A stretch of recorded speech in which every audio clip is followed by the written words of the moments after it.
Good morning friends.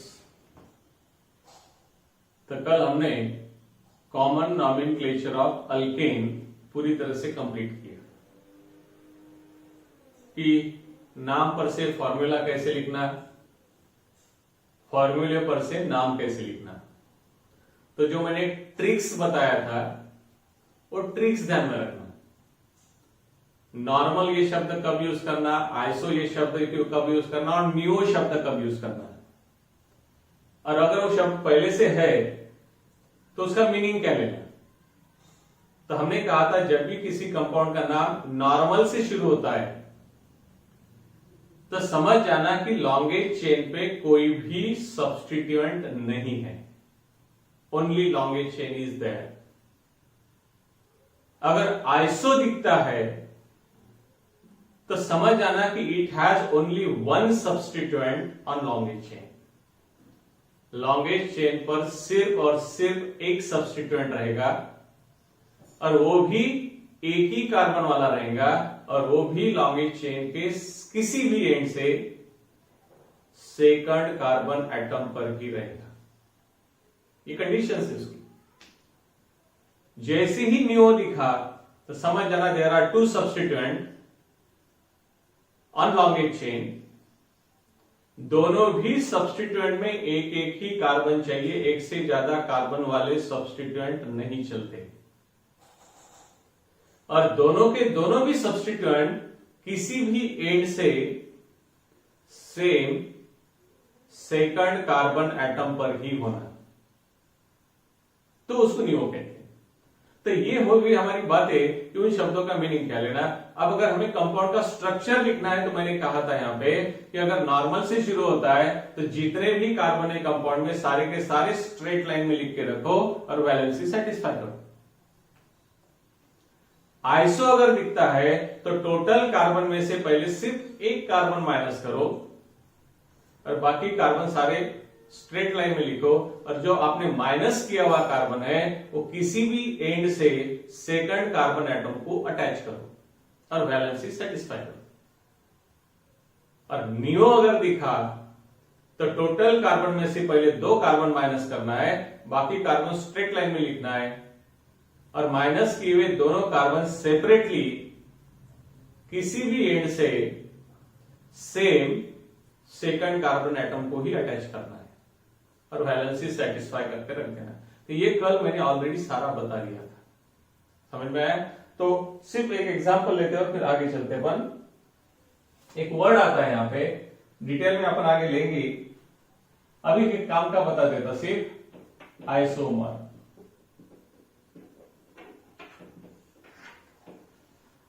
अबे isomers क्या होता है, तो ये कुछ नया शब्द नहीं है। It is related to our day to day life. जैसे इसका दूसरा नाम है रिश्ते, दैट इज रिलेशन।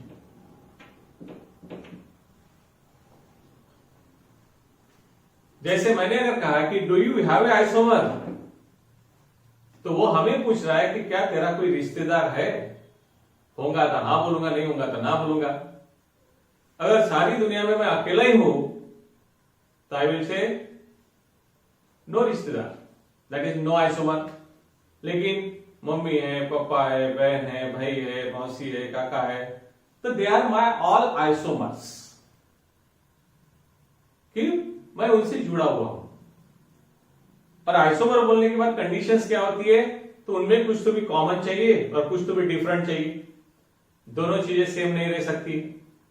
और इसलिए आइसोमर की अभी काम की जो डेफिनेशन है वो है having the same molecular formula but different structural formula.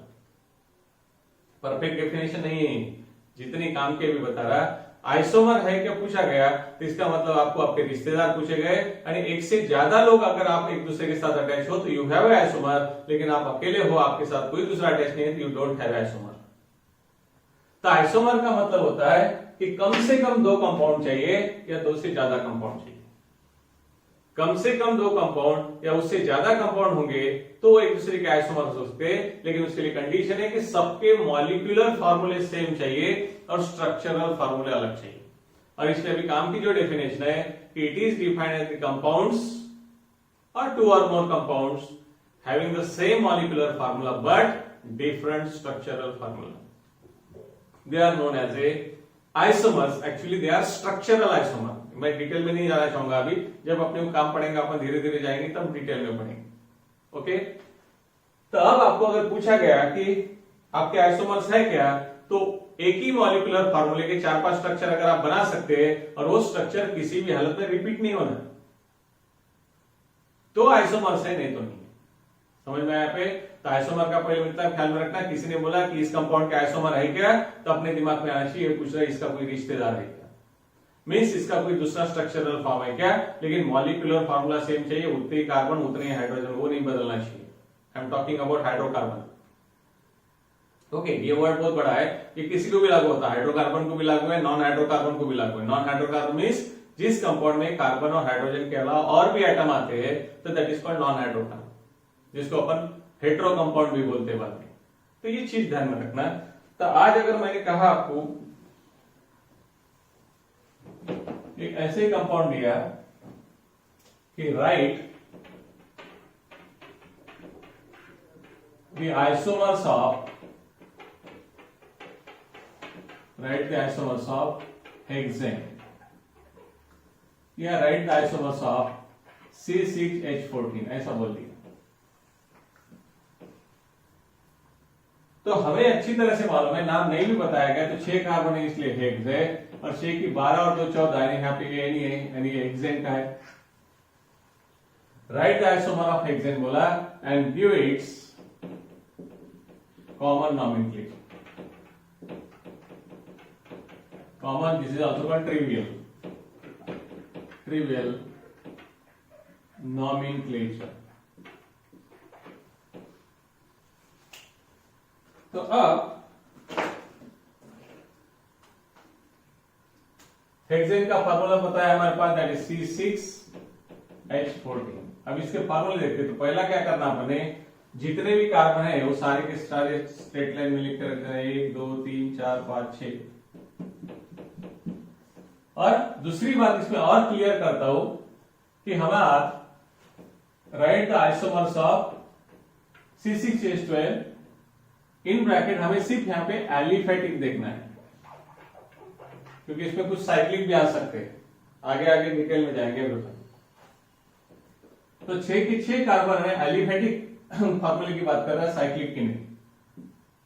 अब ये 6 के 6 कार्बन स्ट्रेट लिख दिया. अब मैं क्या करता है, इसमें से एक कार्बन कम करता और 5 कार्बन स्ट्रेट लाइन में डालता, और माइनस किया हुआ कार्बन प्राइमरी कार्बन पे डालता. अब देखो यहाँ पे ये दिखने में अलग अलग दिख रहा है, लेकिन वो हमारी जो कहावत है ना कि दिखता वैसा रहता नहीं, तो एकदम से विश्वास नहीं करना कि वो सेम है कि डिफरेंट है, वो पहले कंफर्म करना.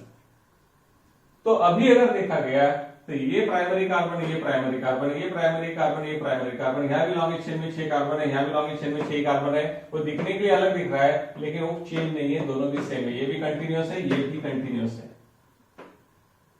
And that's why this is not new compound. हमने किसी भी एंगल से घुमाया तो वो रिपीट नहीं होना चाहिए. इसको मैंने सिर्फ 90 एंगल से अगर रोटेट भी किया तो I got the same structure. आप किसी भी एंगल से रोटेट करके देखो, वो किसी के भी साथ मैच नहीं होना चाहिए, तो it is a new structure, otherwise it is a repeated structure. अब ये देखने के लिए न्यू था, but when I rotated bye 90 degree हमें अपना कंपाउंड मिल जाएगा. और इसलिए ख्याल में रखना कि माइनस किया हुआ कार्बन कभी भी प्राइमरी कार्बन को अटैच नहीं करना. ओके, अब यहाँ पे मैं इसको सेकेंडरी कार्बन को अटैच करता, तब इसको कितना भी घुमाओ तो ये स्ट्रक्चर नहीं बन सकता, क्योंकि इसको मैंने रोटेट किया तो ये नीचे जाएगा, ये सामने जाएगा, पर ये नहीं आ सकता है. अब यहाँ पे लॉन्ग चेन यहां से यहां जाएंगी, नहीं तो यहां जाएंगी, 5 वाली है, 6 वाली. अनदर कंपाउंड लिखना है तो अभी भी मैं 5 कार्बन वैसे रखूंगा, और यहां कर दिया. किसी के एंगल से रोटेट करेंगे तो इसको भी मैच नहीं करता, इसको भी मैच नहीं करता है. यानी you should be a good architect. आपकी इमेजिनेशन अच्छा होना है. अब यहाँ पे लेकिन अब अगर मैंने चौथा कंपाउंड लिया, ये 5 वैसे ही रखा और ये इधर लिया, अब ये इधर शिफ्ट किया. अब जो जिसका प्रेजेंस ऑफ माइंड कम है या जिसका कॉन्सेंट्रेशन कम है, उनको प्रॉब्लम जाएंगे अब, अरे हाँ यार तो दूसरा है, लेकिन आपको मालूम है कि ये दोनों स्ट्रक्चर सेम है। क्यों? तो अगर मैंने ये दोनों कॉर्नर पकड़े और 180 एंगल से घुमाए तो वी गेट सेम स्ट्रक्चर। और मैंने पहले ही कहा कि किसी भी एंगल से घुमाओ वो किसी के भी साथ मैच नहीं होना चाहिए। अगर मैंने ये दोनों प्राइमरी कार्बन पकड़े और 180 एंगल से अगर घुमा दिए तो we get perfectly matching with this one, and that's why this is not a new structure. ये ध्यान में रखें। अब मुझे मालूम है कि अब इसमें से 2 कार्बन कम करेंगे, अब 4 कार्बन लॉन्ग चल रखेंगे, 1 2 3 4, और माइनस किए हुए दोनों कार्बन में अलग अलग कार्बन पे डालूंगा, तो दैट इज न्यू स्ट्रक्चर। फिर यहाँ पे 4 कार्बन लॉन्गेस्ट चेन में दोनों कार्बन एक ही इस पे लूंगा, तो दिस इज अनदर स्ट्रक्चर, किसी के भी साथ मैच नहीं होता यहाँ पे।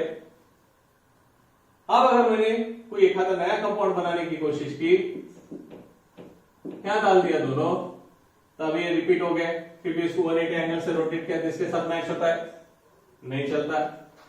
अगर वो कंपाउंड है यहाँ पे इस टाइप से, एक ऊपर कर दिया एक नीचे कर दिया, देखने के अलग दिख रहा है लेकिन ये सेम है, क्योंकि इसको पहले मैं ऊपर कर दिया 180 डिग्री से, तो we get matching with this one. तो इस तरीके से हमारे 5 कंपाउंड बनते हैं C6H14 के, इससे ज्यादा नहीं बनते। तो ये आपको डिजाइनिंग करते आना चाहिए, दैट रिक्वायर द प्रैक्टिस। कितने भी अलग अलग तरीके से घुमाओ, 5 के ऊपर स्ट्रक्चर हम नहीं बना सकते। बना सकते हैं तो बहुत अच्छी बात है, आप लोग कोशिश करो, क्योंकि मैंने पहले 6 वाली लॉन्ग चेन लिया, फिर 5 वाली लॉन्ग चेन लिया, फिर 4 वाली लिया, 3 वाली लॉन्ग चेन लेके बताओ। अगर हमने 3 वाली लॉन्ग चेन ली तब 3 कार्बन बचे मेरे पास, 3 कार्बन में से 3 कार्बन में ऐसे भी जोड़ सकता हूं, तो लॉन्ग चेन होगी 5 वाली, ये वाली, और ये हो गया सेकंड पे, यानी इसके साथ मैचिंग है। अगर मान लो यहाँ पे मैंने एक ऊपर कर दिया 2 नीचे कर दिए, तो लॉन्ग चेन हो गई ये, तो हमारे ये 2 सेकंड वाला तो इसके साथ मैचिंग हो गया, ये लॉन्ग चेन 4 वाली हो गई, सेम सेकंड कार्बन पे 2 सब्स्टिट्यूएंट हो गए। तो इस तरीके से हम किसी भी हालत में अगर 3 कार्बन पे एक इधर रखा, एक इधर रखा, एक इधर रखा, तो भी हमारा ये इस टाइप से होगा, ये मैचिंग हो गई इसके साथ। यानी अब हम इससे ज्यादा फार्मूले नहीं बना सकते। तो कहने का मतलब क्या है, आइसोमर बोलने के बाद मैंने इसलिए वर्ड डाला एलिफेटिक, और उसमें और एक, क्योंकि ए नहीं है तो सैचुरेटेड। ये सारी बारीक चीजें आपको ध्यान में रखनी पड़ेगी इस कॉम्पिटिटिव के वर्ड में, कि हमें करना क्या है। और इसलिए बोला कि इतनी सारी चीजें हम लर्न नहीं कर सकते, बट टेक्निक दिमाग में है तो अपन डेवलप कर सकते हैं। ओके, तो how many structure are there, 1 2 3 4 and 5। तो ये सब एक दूसरे के रिश्तेदार है। पहले हम इनके नॉमेनक्लेचर करेंगे, अपने कॉमन के हिसाब से कौन कौन आता है। तो पहले हमें इनकी वैलेंसी सेटिस्फाई करना है, तो CH3 CH2 CH2 CH2 CH2 CH3, यहाँ पे CH3 CH2 CH2 CH3 CH3, हर एक कार्बन को 4 बॉन्ड बनाना है, अपना कली हो गया था ये, लाइक दिस।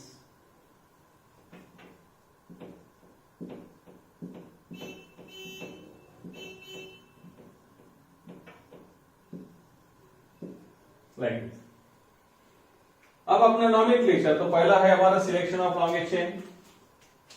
तो यहाँ पे सिलेक्शन ऑफ लॉन्गेस्ट चेन किसी भी प्राइमरी से करेंगे तो ये एक ही लॉन्गेस्ट चेन है, यहाँ करेंगे तो ये भी लॉन्गेस्ट चेन है और ये भी लॉन्गेस्ट चेन है, क्योंकि प्राइमरी टू प्राइमरी बोला था।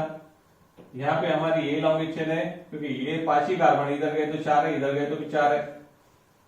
ये हमारी लॉन्गेस्ट चेन है, यहाँ पे ये भी लॉन्गेस्ट चेन हो सकती है, ये भी लॉन्गेस्ट चेन हो सकती है, क्योंकि इसमें भी 4 कार्बन है, इसमें भी 4 कार्बन है, इसमें भी 4 कार्बन है। और ये लॉन्गेस्ट चेन ली तो 2 सब्स्टिट्यूएंट है, ये लॉन्गेस्ट चेन ली तो ये 2 सब्स्टिट्यूएंट है, ये लॉन्गेस्ट चेन ली तो ये 2 सब्स्टिट्यूएंट है, सब्स्टिट्यूएंट भी सेम है। यहाँ पे ये लॉन्गेस्ट चेन है हमारी, ये भी हो सकती है, ये भी हो सकती है। ये लिया तो 2 सब्स्टिट्यूएंट है, ये लेते हैं तो ये 2 सब्स्टिट्यूएंट होते हैं, और ये लेते हैं हम तो ये 2 सब्स्टिट्यूएंट होते हैं। उसके बाद नंबरिंग है, तो यहाँ कोई सब्स्टिट्यूएंट है नहीं तो नंबरिंग करने की जरूरत नहीं, यहाँ पे है तो लेफ्ट साइड से पास में पड़ रहा है, इसलिए 1 2 3 4। यहाँ पे वो दोनों साइड से सेम है तो किधर से भी करो। यहाँ पर भी लोवेस्ट सम रूल, क्योंकि एक से ज्यादा सब्स्टिट्यूएंट है, 1 2 3 4, तो इधर 3 2 5, इधर से किया तो 3 2 5, कैसे भी करो। यहाँ पे इधर से ही करना पड़ेगा, राइट टू लेफ्ट, क्योंकि दोनों पास में पड़ते इधर से राइट साइड से। तो ये सब बेसिक काम हो गया। अब इनमें भी 6 कार्बन थे इसलिए ये हेक्स है, और सभी सिंगल बॉन्ड से इसलिए ये नहीं है, इसका नाम मैं इधर लिखता है। इसमें भी 6 कार्बन है इसलिए हेक्स है और ए नहीं है। इसमें भी 6 कार्बन है इसलिए हेक्सेन है। इसमें भी 6 कार्बन है इसलिए हेक्सेन है, और इसमें भी 6 कार्बन है इसलिए हेक्सेन है, और सभी सिंगल बॉन्ड से इसलिए ए नहीं है। एक भी डबल बॉन्ड दिखता तो वाई नहीं आता, ये नहीं आता था। 2 डबल बॉन्ड दिखते तो वाई नहीं आता है। एक ट्रिपल बॉन्ड दिखता तो वाई नहीं आता था। लेकिन ना किसी में डबल बॉन्ड है ना किसी में ट्रिपल बॉन्ड है, तो सबके नाम हमने ए के साथ खत्म कर दिए। अब कॉमन नॉमेनक्लेचर के मुताबिक अगर हमारे लॉन्गेस्ट चेन पर एक भी सब्स्टिट्यूएंट नहीं है तो इट इज एन हेक्सेन। इसके मुताबिक लॉन्गेस्ट चेन के सेकंड कार्बन पे सिंगल कार्बन सब्स्टिट्यूएंट है तो इट इज आइसोहेक्सेन। यहां पे बात करेंगे तो यहां पे not normal, iso and neo. ये नॉर्मल भी नहीं, आइसो भी नहीं, नियो भी नहीं। नॉर्मल इसलिए नहीं हो सकता क्योंकि सब्स्टिट्यूएंट एक है। नियो इसलिए नहीं हो सकता क्योंकि 2 सब्स्टिट्यूएंट नहीं है। आइसो इसलिए नहीं हो सकता क्योंकि ये single carbon substituent second carbon पे चाहिए और थर्ड पे गया। यानी कॉमन नॉमेनक्लेचर के मुताबिक एक नॉर्मल भी नहीं, आइसो भी नहीं, नियो भी नहीं, लेकिन हेक्सेन है। तो कौन सा है फिर देखते बैठे। ओके, अब यहां पर भी लॉन्गेस्ट चेन पे सब्स्टिट्यूएंट है इसलिए नॉट नॉर्मल,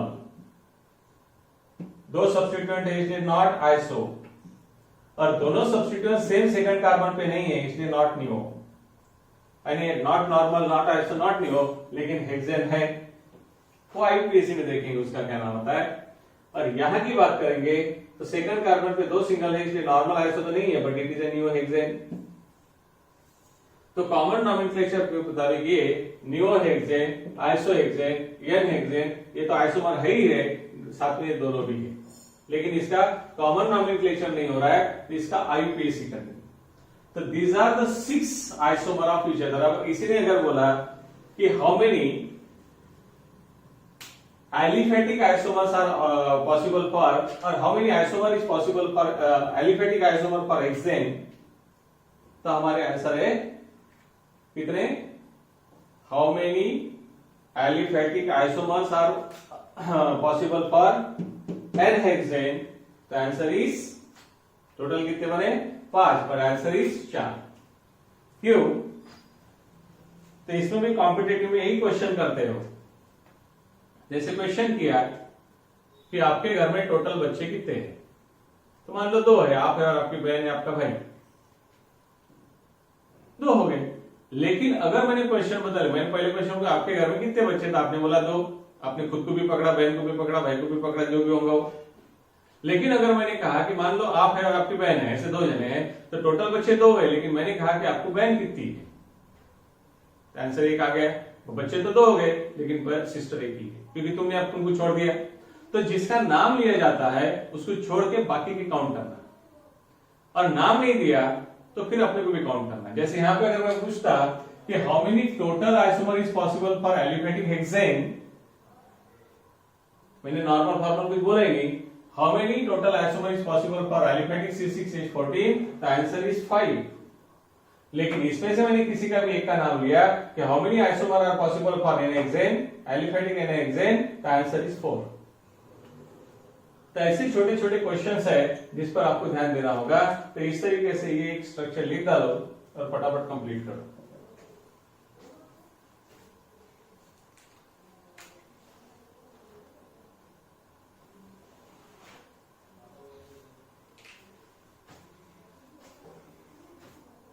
ओके,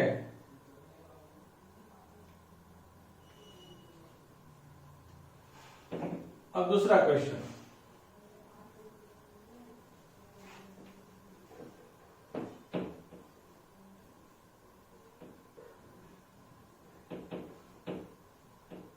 मैंने कहा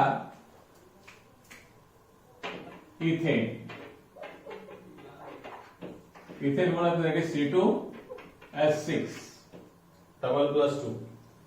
how many isomer is possible for this alkane, answer is 0, क्योंकि 2 ही कार्बन है, इसका दूसरा कोई स्ट्रक्चर बन ही नहीं सकता। मैंने प्रोपेन लिया C3H8, 3 कार्बन है, इसका कोई आइसोमर बन ही नहीं सकता क्योंकि कैसे भी कर दो 3 कार्बन वाली लॉन्ग चेन आ रही। तो एक जनरल ख्याल में रखना अल्केन में कि 1 कार्बन वाला कंपाउंड अल्केन, 2 वाला अल्केन, 3 कार्बन वाला अल्केन के आइसोमर्स नहीं होते एलिफेटिक। ओके, सो एलिफेटिक कंपाउंड की बात करेंगे तो 1 carbon containing, 2 carbon containing and 3 carbon containing isomers not possible. बाकी के अपन बना सकते हैं अभी, तो अपन ये इस टाइप से ख्याल में रखना है। अब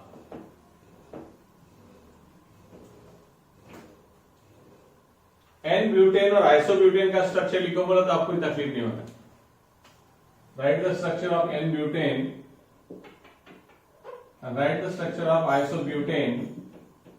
और एक ख्याल में रखना कि नियो कंपाउंड तभी बनते हैं जब टोटल कार्बन 5 या उससे ज्यादा होते हैं। 4 कार्बन वाला नियो कभी नहीं बनता है, क्योंकि 4 कार्बन वाला तुम नियो बनाने जाएंगे तो 4 में से 2 ही कार्बन तुमको माइनस करना पड़ेगा, 2 ही बचे, और माइनस किए तो किसी भी एक पे रखने पड़ेंगे, तो लॉन्ग चेन बदल गई, तो ये आइसो हो जाता है, नियो नहीं हो सकता है। तो इसलिए ख्याल में रखना, अपन ने आड़ा तेरा सब कंसेप्ट अप्लाई करना है। तो नियो बोलना है तो ट्रिक्स अपने ध्यान में चाहिए कि मिनिमम 5 कार्बन चाहिए, उससे ज्यादा चाहिए, उसके बिना नहीं होते। 1, 2, 3 वाले आइसोमर ही नहीं बनते, और 4 वाला बस एन और आइसो बनता है, 2 ही बनते उसके। तो ये बेसिक चीज अपने ध्यान में रखना। आप पहले अपन इसका स्ट्रक्चर क्या है तो आपको मालूम है कि इसमें 5 कार्बन है, सभी सिंगल बॉन्ड से जॉइंट है, सभी स्ट्रेट लाइन में लिख डालेंगे क्योंकि माइनस प्लस करना नहीं है, वैलेंसी सेटिस्फाई कर डालेंगे like this. So this is n pentane, n butane, 5 carbon है तो 4 है। आइसोब्यूटेन बोलते बोलो टोटल कार्बन से 1 माइनस करना है तो लॉन्ग चेन में 3 आ गए, माइनस किया कार्बन सेकंड पे आएगा, वैलेंसी सेटिस्फाई करेंगे, we get like this. This is isobutane. Okay, तो ये हो गया अपना कॉमन नॉमेनक्लेचर ऑफ हर एंगल से खत्म। और आइसोमर का मतलब क्या होता है, वो आइसोमर बोला तो सेम मॉलिक्यूलर फार्मूले के जितने आप स्ट्रक्चरल फार्मूले बना सकते हैं, they are all isomer to each other. अब हेडिंग डालो, rules for IUPAC nomenclature, IUPAC nomenclature of alkane।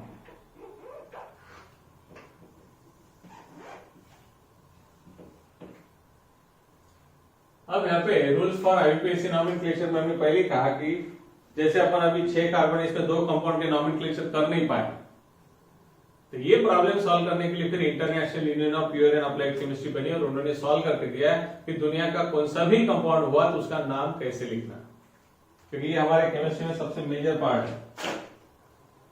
और इसलिए पहला रूल और सेकंड रूल ये सेम है।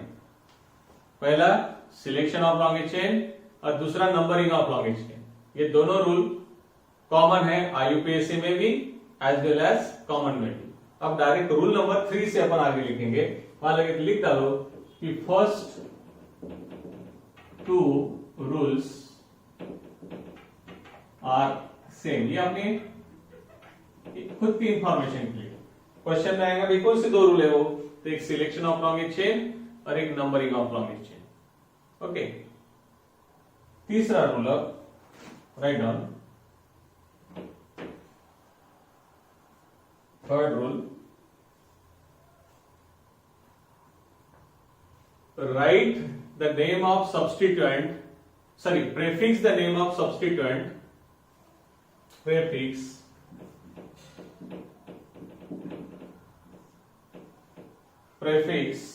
the name of substituent to the name of long chain, prefix the name of substituent to the name of long chain along with their locant, along with their locant यानी उसको locate करने वाला number. prefix the name of substituent if any to the name of longest chain along with their locant। Paragraph करो, place hyphen, this आड़ी line को अपन hyphen बोलते हैं, between,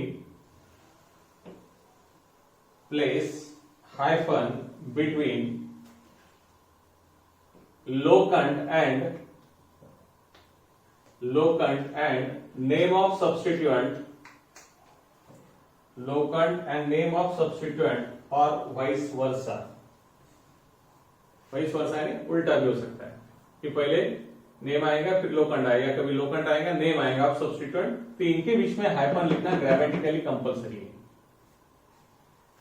तो ये पहला रूल हुआ। अब देखते हैं अपन, सपोज मैंने एक एग्जांपल लिया CH3 CH CH3 CH3 और इसका IUPAC नेम करना है, कॉमन नेम तो फट से ध्यान में आना चाहिए। तो हमारा पहला रूल यही है कि ये सिलेक्शन ऑफ लॉन्ग चेन हो गई, नंबरिंग कैसे भी करो सब्स्टिट्यूएंट सेकंड पे।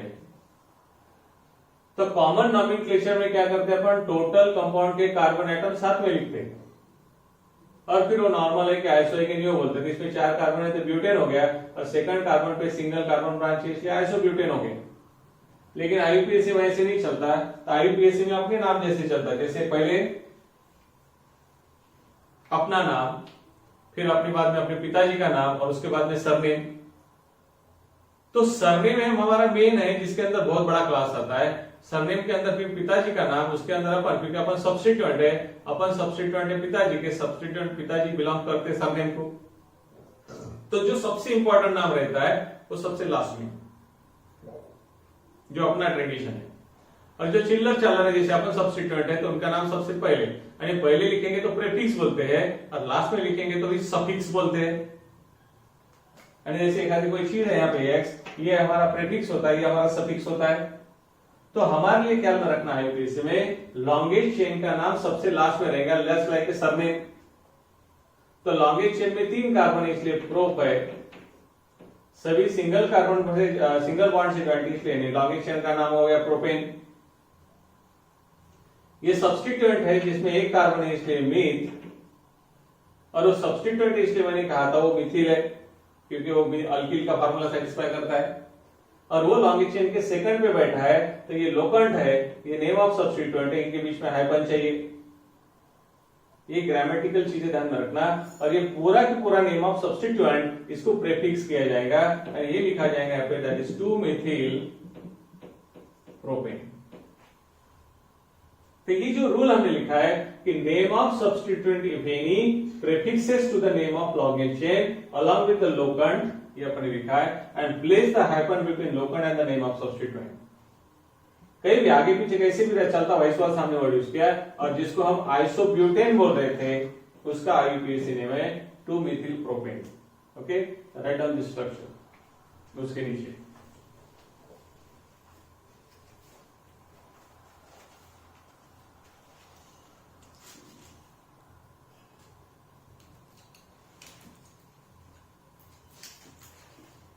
ठीक है, अब नेक्स्ट रूल लिखो, if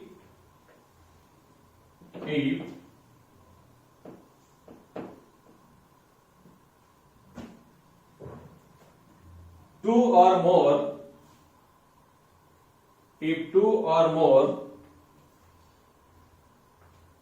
same substituent are present on the longest chain, if 2 or more same substituent present on the longest chain, then prefix the word di, tri, tetra, etc. to the name of substituent along with their locants.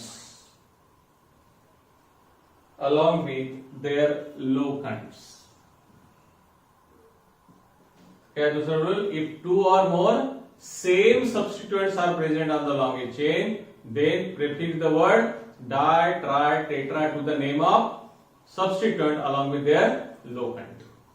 अब उसका example लेते हैं। Suppose मैंने ये example लिया, जो अपनी routine exam.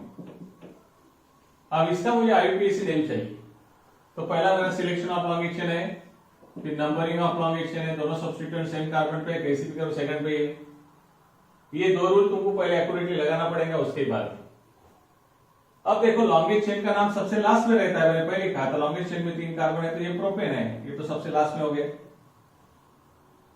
ये भी मिथिल है, ये भी मिथिल है, एक एक वाला है, तो ये भी मिथिल है, ये भी मिथिल है, ये भी सेकंड पे है और ये भी सेकंड पे है, दोनों ऑन द सेकंड कार्बन। तो अब मैं ऐसा तो नहीं लिख सकता कि 2 मिथिल प्रोपेन, ये भी मिथिल है, ये भी मिथिल है, 2 है, तो यहां पे सीधा डाई वर्ड लगाओ, दैट इज कॉल्ड डायमिथिल। लेकिन 2 मिथिल है तो दोनों मिथिल की पोजीशन देना पड़ेगा आपको 2-2। यानी जैसे सिनेमा देखते वक्त 2 जने जाएंगे तो 2 टिकट पे 2 नंबर होना ही चाहिए, एक के टिकट पे नंबर है, एक पे नहीं है, तो दूसरा कहां बैठेगा। अगर मैं यहाँ 2 डायमिथिल लिखता था तो 2 में से एक मिथिल सेकंड पे है, तो दूसरा मिथिल कहां है। और इसलिए जितने भी तुम्हारे सब्स्टिट्यूएंट रहेंगे उतने ही लोखंड आना ही चाहिए, ये ध्यान में रखना अच्छे से। यहाँ बहुत सारे बच्चे गलतियां करते हैं कि 2 डायमिथिल सर दोनों भी सेम में है, अरे हाँ बाबा, लेकिन दोनों के दोनों है तो दोनों के भी तो नंबर दे कि पहला मिथिल सेकंड पे है तो दूसरा कहां है, हमें थोड़ी पता है। तो इस तरीके से it's name is 2,2 dimethyl and therefore it is 2,2 dimethyl propane, जिसको हमारी भाषा में बोलते हैं नियोपेंटेन। कि लॉन्गेस्ट चेन के सेकंड पे 2 सिंगल कार्बन ब्रांच होगी इसलिए नियो, लेकिन IUPAC में लॉन्गेस्ट चेन के कार्बन सबसे लास्ट में और सब्स्टिट्यूएंट के कार्बन प्रीफिक्स करते हैं।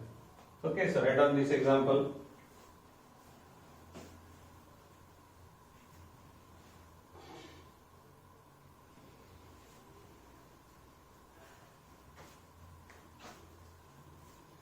ओके, नेक्स्ट रूल नंबर जो भी है, if two or more different substituents are present on the longest chain, if 2 or more different substituents are present on the longest chain, if 2 or more different substituents are present on the longest chain, then prefix the name of substituent, then prefix the name of substituent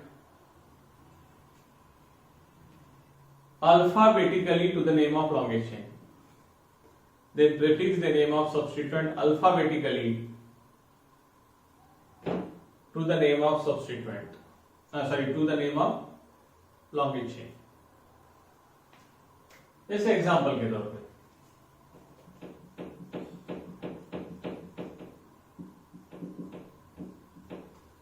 तो ये वाले example,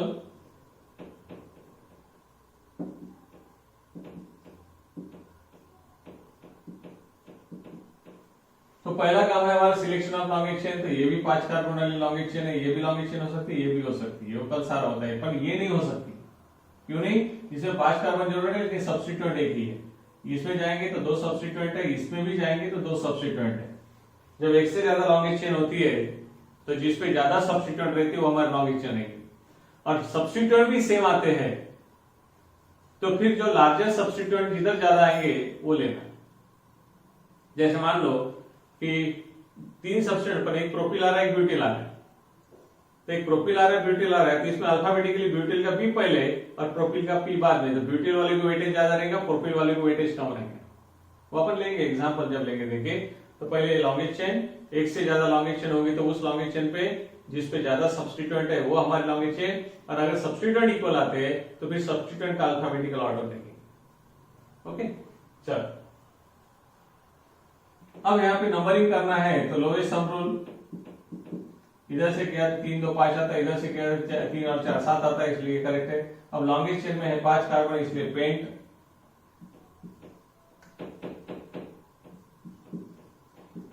और सभी single bonds इसलिए हमने longest chain का नाम हो गया पेंटेन। अब ये इसमें 2 इसमें 1, तो इसमें 2 वाले का नाम है इथिल और एक वाले का नाम है मिथिल, ऐसे 2 सब्स्टिट्यूएंट है। इथिल कहाँ है तो थर्ड पे है, मिथिल कहाँ पे है तो सेकंड पे है, दैट इज 3 इथिल 2 मिथिल। अब किसको पहले प्रीफिक्स करना है तो अल्फाबेटिकली इथिल का ये पहले आता है, मिथिल का ये बाद में आता है, इसलिए 3 इथिल फिर आता है हमारा 2 मेथिल पेंटेन, लेकिन ये सब्स्टिट्यूएंट का नाम है लोकंट है, इसके बीच में हाइपर नाम है, इसलिए वाइस वर्सा बोला था। ये लोकंट सब्स्टिट्यूएंट है, तो सब्स्टिट्यूएंट लोकंट है, तो सब्स्टिट्यूएंट लोकंट के बीच में कहीं पर भी हाइपर, और इसलिए इस कंपाउंड का परफेक्ट आईयूपीएसी नेम है 3 इथिल 2 मेथिल पेंटेन। क्योंकि जब अलग अलग आते हैं तो इनके नाम हमें अल्फाबेटिकली प्रीफिक्स करना है to the name of long chain. जैसे एक एग्जांपल और लेते, फिर दोनों लिखना लाइक दिस।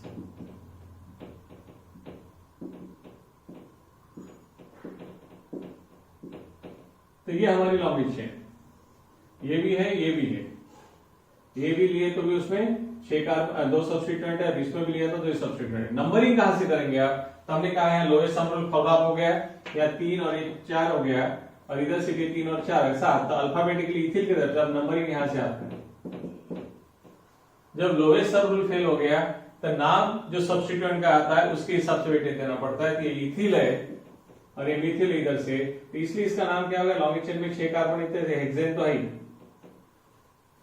लेकिन अब इथिल है 3rd पे और मिथिल है 4th पे, तो पहले इथिल का ई पहले आता है, तो दैट इज 3 इथिल 4 मिथिल, और इन दोनों के बीच में आएगा। सो this is the IUPAC name. दोनों जगह है लेकिन नंबरिंग बदल गया, क्यों? तो नंबरिंग अपना अलग अलग है, लोएस्ट सम रूल लागू हो रहा था, या लोएस्ट सम रूल लागू नहीं हुआ, इसलिए हमने अल्फाबेटिकल ऑर्डर फॉलो किया। तो ऐसी छोटी छोटी चीजें आपको फटाफट ध्यान में आनी चाहिए। तो राइट डाउन दिस स्ट्रक्चर। तो इतने ही रूल है आईयूपीएसी की, ये रूल अगर आपको अच्छे से आता है तो you can do anything. So write down this structures.